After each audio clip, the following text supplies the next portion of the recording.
listening to the Digitally Irresistible podcast, where we cover the optimization of digital technologies and irresistible people. Brought to you by iCore. Each episode features someone who sheds a little more light on the ins and outs of delivering a great employee and customer experience that has a measurable impact on the business. And now, here's today's guest. Welcome to another episode of the Digitally Irresistible podcast. I'm your host, Bernie Borges. Today's guest is Brian DiSabatino. Welcome, Brian. Thanks, Bernie. It's a pleasure to be here. And I'm so glad that you pronounced my name right. You know how many shows I do where they screw up the DiSabatino part? This is great. I'm just so glad I rehearsed it. Brian, you are an innovative leader in the construction industry, which you've been in since 1987. You're the CEO of EDiS, a family-run 100-plus-year-old construction company. And you recognize the hyper-competitive nature of the industry, where construction companies are often seen as interchangeable commodities. You are frustrated by the industry's lack of focus on customer experience, so you set out to differentiate EDiS by creating a unique value proposition. In your quest to create an exceptional customer experience, you and your team studied great brands outside of the construction industry and realized that EDiS was out of alignment with its values. To remedy this, you and your team developed a 4-pillar approach to customer experience based on alignment, authenticity, accountability, and action. Through this innovative approach, you're revolutionizing the construction industry and creating a new standard for customer experience in it.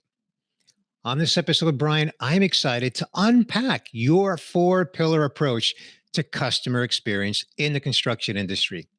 But first, Brian, let's begin with your backstory. Tell us your backstory. Thanks, Bernie. Again, it's a pleasure to be here. So, I could cover some ground to tell you that I grew up on a small farm in Pennsylvania and list out my biography. But I think what is kind of more important is to tell you where in my history this customer service thing launched. For me, I would say that I got a lot of reflection in a weird place at my grandfather's funeral. My grandfather was laid to rest in a graveyard here in Wilmington, Delaware. And a young man, well, he wasn't a small man by the name of Cue Ball, because his head looked like a cue ball, came up to me and he said, "Hey, sonny boy." And I said, "Yay, Cue Ball." Cue Ball was about 90. He said, "This is where I met your grandfather." I said, "This is where you met my grandfather, at a graveyard?" He said, "Yeah, when your great-grandfather was buried, we built a mausoleum.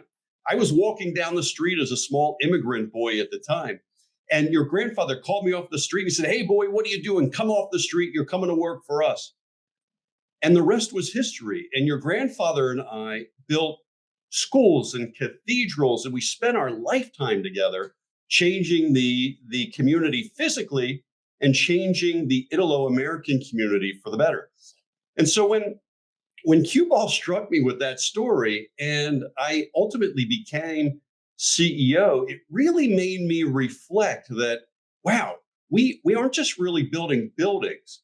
We're building a community here of people, and we're making our community better in our wake. So if we're going to be great as a construction company, we better figure out a way to build what matters. And so that's the journey that I began. Wow, that's a great story, Brian. Thank you for sharing that. And, as I said in the introduction, you're in an industry that really has become considered to be commoditized, and you were frustrated by the lack of focus on customer experience. So you actually went out and studied customer experience. So why don't you tell us what influenced you to actually study how great brands outside the construction industry do CX? Well, when I reflected on that Cue Ball intervention and thought to myself, my gosh, there are some customers that we have 115 years later that my grandfather and great-grandfather had. What was it that created that level of loyalty that it spans not just a generation, but a century? And so we started to examine what had fallen out of the industry. Why had it shifted towards more commoditization? And we began to look at these great brands that deliver immediate answers on the internet, or inexpensive pricing because of bulk buying, or consistent service because you're able to pull off into a roadside store no matter where you are in the country. These were and take a vacation that was fantasy like, right? That nothing ever went wrong. So we started looking at those crazy brands that you probably know, and examining, if those companies were to do our construction company, how would they go about it? But I'll tell you, Bernie, we didn't arrive there without some help and without some inspiration. Put your contact center in the cloud with iCore. We help brands reimagine their customer journey by deploying digital technology that provides personalization and automation where it matters most, building a scalable customer experience that streamlines every customer touchpoint into a single platform. Smile with iCore. Learn more at iCore.com. So you mentioned you had some help and some inspiration. Why don't you tell us a little bit about that? Because I know that before you actually looked at some of those brands, some of those folks actually gave you some good guidance. And some of them were actually some of your guests. That's So right. so I'll never forget it. I was pulled over filling up my car with gas one day, and I was hunting down an author that I came to really respect by the name of Kevin Freiberg. He and his wife Jackie had studied a very famous airline that had revolutionized the airline industry, and they grabbed that testimonial in their book Nuts, and they looked at how it wasn't the way that the fuel was put in, it wasn't the way they created the routing, and actually some of the places where you grab the airline was a little bit more inconvenient than some of the larger airlines. But what this airline did was change the paradigm of customer service and created massive loyalty. And Kevin said, "Look, Brian, your company, your industry is more like hospitality than you think. It's so." But what I suggest is that you talk to a guy by the name of Chip Bell. That's one of your guests. Hmm. And Dr. Bell came in and he looked at us and looked at some of the best brands in the country and said, Brian, stop chasing your immediate local competition because they don't really do it that well. Take a look at the customer experience that your customers are now going through, again, on the internet, when they go on vacation, when they're going into supermarkets, et cetera. And so we started to emulate some of the best and the brightest. Okay.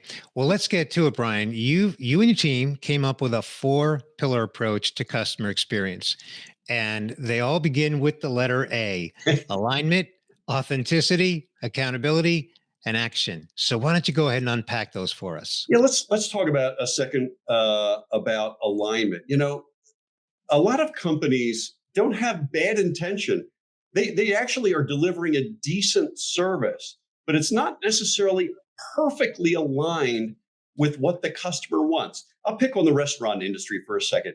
Like, for instance, if you were going into a restaurant and they served you a good meal, they would probably say they were aligned with you because you came in for food, you got it, you left with a smile. But what if when you made your reservation, they picked up the phone and called you and asked you, why are you coming in besides being fed? Is it a birthday? Are you meeting with a colleague? Do you want to sit by yourself? And when they began to dial into your specific needs, what if it was a first date?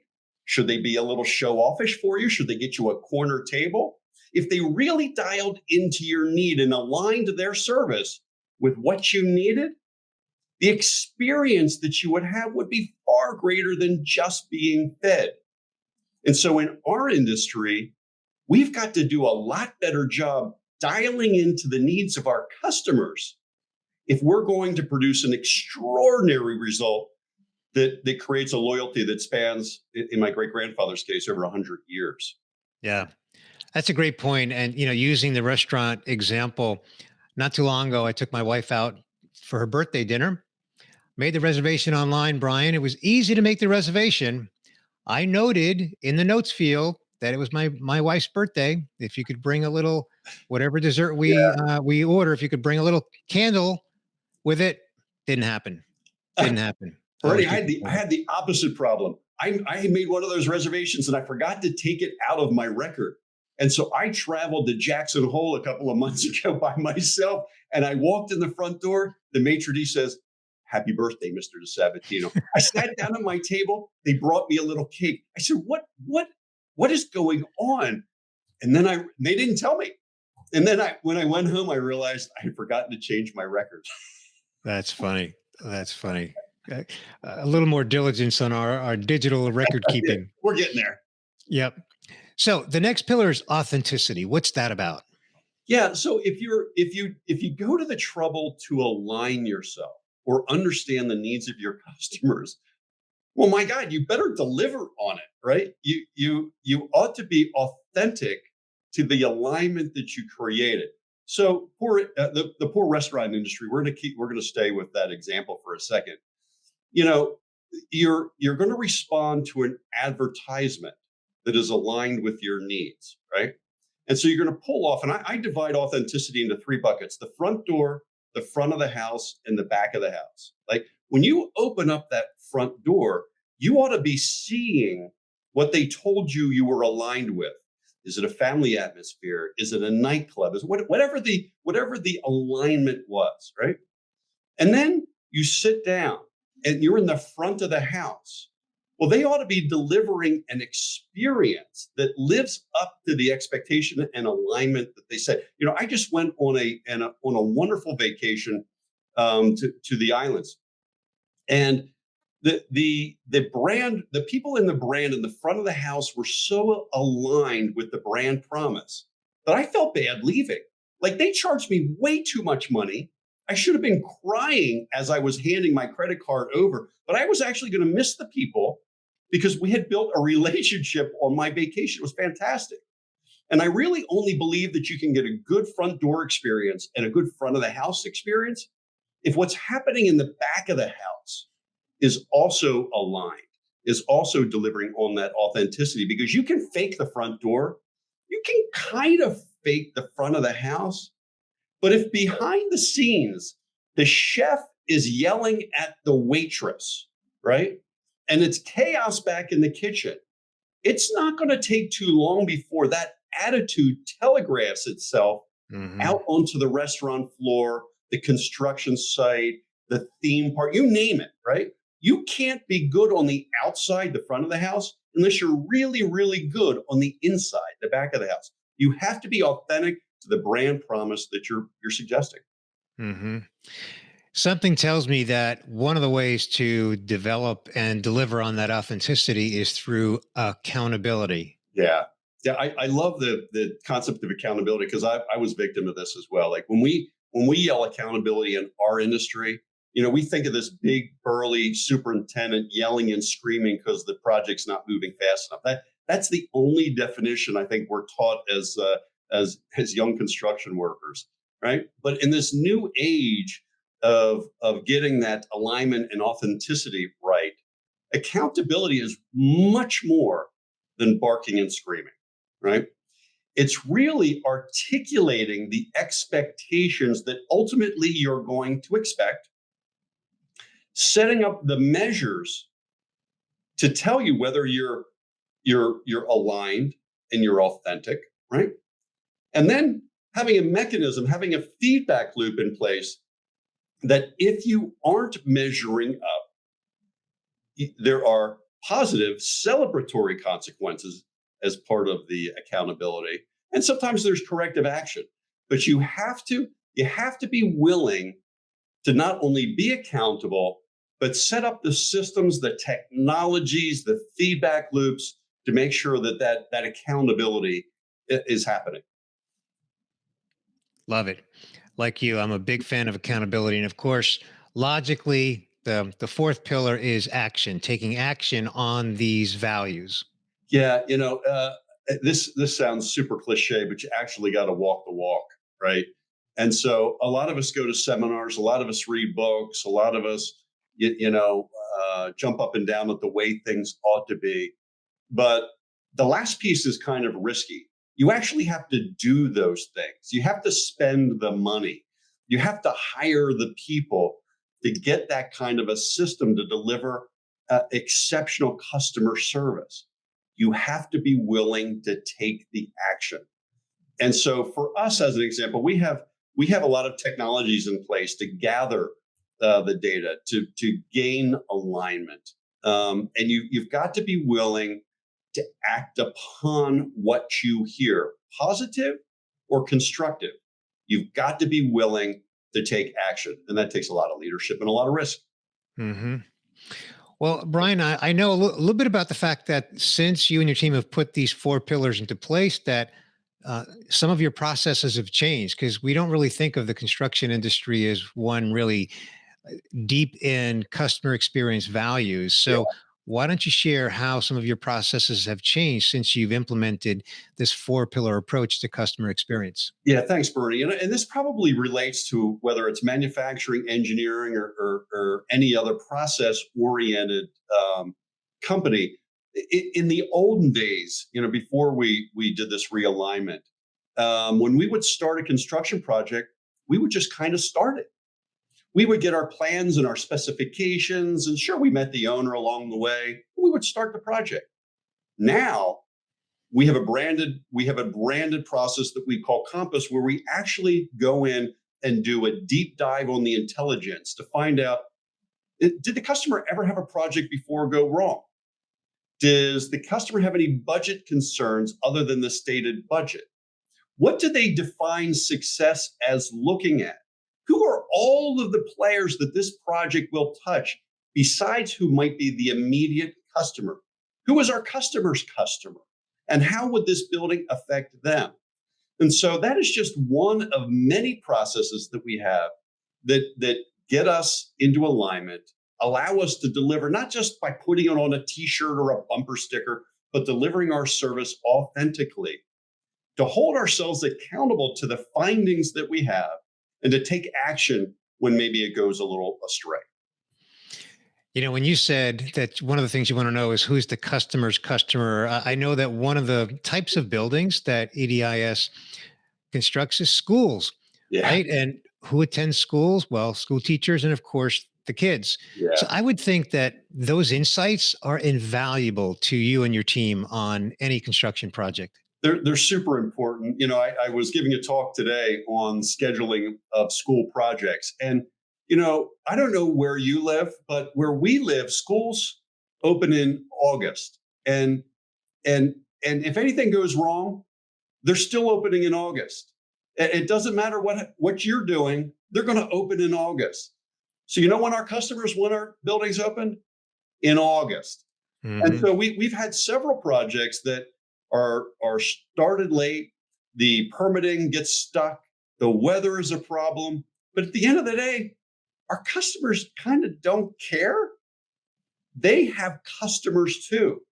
And those customers want to drop their kids off in September or in August because they've enjoyed their summer with their kids, but it's time for them to go back to school. Mm-hmm. And so all of our processes are designed to not just deliver a building, but deliver an experience for our customer and an experience for our customer's customer. Yeah.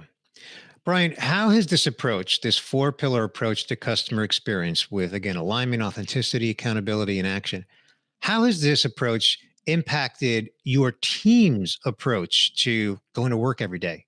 Yeah, it's a great question, Bernie, because I'm really grateful that we went through this for our customers' sake. But frankly, I think our employees have had as much a benefit as anyone. You have to be incredibly collaborative in order for this stuff to work. And there was a day and age where you could be a sole proprietor in construction and get away with it. Today, we have to complement each other's strengths and bring something to the table for each other. So every one of our processes is team oriented, not just because we like to be cliche about it, just because no, it's really, really important. And secondly, in terms of alignment and authenticity, when we are recruiting new people to come to work here at EDIS, they want to know that you are aligned with their values. They want to know that you're aligned with their ability to deliver an amazing project, and that you are authentic to the things that you're telling the customer because they want to be authentic to the customer too. Now, you've been in business, as I mentioned in the introduction, for more than 100 years. What has this approach done to your competitive edge in the marketplace? I'll tell you, there's one process that we have here that has given us an incredible competitive edge. We sat our customers down, probably about 24 of them, about 15 or so years ago. And we asked them what they liked, not just about us, but about the industry. For them, what was happening was they were having to dedicate large sums of money to what we call contingency, just in case things went wrong money, right? And so for us, we invested an inordinate amount of time and resources in a division of our company called AMP, Advanced Modeling with Precision. And with AMP, we are able to technologically diagnose the design of a building before we ever procure it, before we ever build it. And we've been able to wring out millions upon millions of lost dollars for our customers because we asked that initial question 15 or 20 years ago. That caused us to invest in the technology and the best people in the industry to create the best result. It's really catapulted our competitive edge. Wow, that's impressive. Thank you for sharing that, Brian. Yeah. Brian, next to last question. Tell us, what do you see in your crystal ball for the construction industry, say over the next 10 years, which seems like a lifetime these days, but what do you see in your crystal ball for the construction industry? Yeah, I think more of what I've told you about, right? So more and more young people are coming out of formal education, right? And so the business systems are growing exponentially. The expectation of the customer is growing right along with it. Technology has caused more change in the psyche of our customer than hammers and nails, right? So we've got to capture that curve. The division we call AMP uses something called building information modeling. So the level of sophistication for the industry is going up exponentially. So while that's fun and we're riding all of that, what we're beginning to see is the need for younger people to become more acquainted with the technological advances of our industry than ever before. So I think you're going to begin to see a massive separation between those that have invested in customer service and technology and process, and those that are stuck in the ways of the 70s, 80s, and 90s. Okay. Well, Brian, before we get to the final fun question, where would you like to send? I knew you were going to say that, actually. Where would you like to send our listener and our viewer online that watching or listening to just learn more about EDIS? Well, you can learn a lot about us from our website at ediscompany.com. That's ediscompany.com. You can find us on Facebook. You can find us on LinkedIn. I'm sure the social team has a couple of other links out there. But I think in general, if you Googled EDIS Company or just went right to the URL, ediscompany.com, you'll find us just fine. Sure. Well, the listener knows that that's in the show notes. Scroll down for that. And of course, if you're watching on video, you're seeing that scroll across your screen right now. Well, Brian, I think I know the answer to this, but that's only because I cheated. And that is my question, my favorite question. When you're not working, what do you do for fun? Well, if you hadn't noticed, my last name is DiSabatino. So fun number one is cooking and eating. Like if you didn't learn how to build in our family, you then also learned how to cook and eat. And we do a lot of that. My favorite relaxing pastime, aside from spending time with my 3 great kids, is fly fishing. I find, fishing on the upper Delaware River, besides New York and Pennsylvania, to be incredibly relaxing, and I love that particular activity. Rather meditative. Fantastic.